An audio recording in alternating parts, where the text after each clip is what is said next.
శాంతి అంతరిక్ష శాంతి. శాంతి అంతరిక్ష శాంతి. వనస్పతయః శాంతి శాంతి శాంతి ఇదేంటి?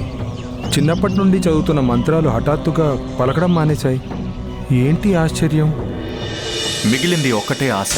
గణేశుడు ఏదో ఒక ఉపాయంతో దివోదాసుని వ్రతం కోసం ఒప్పించడం.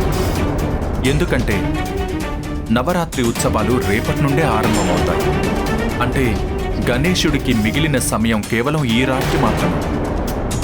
ఎందుకంటే ఆదిశక్తి పూజలు సరైన సమయానికి సరైన రీతిలో జరిపించాల్సి ఉంటుంది.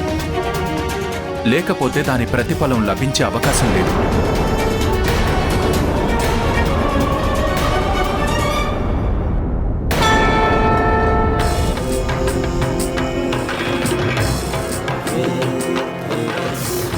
ఆహారం ఎంతో తేజోమయంగా వెలుగుతున్నారు ఈ బ్రాహ్మణ బాలకులు. చూస్తుంటేనే దివ్యానుభూతి కలుగుతోంది మాకు. ఇంతటి అద్భుత బాలకులు నేను ఇంతవరకు చూడలేదు.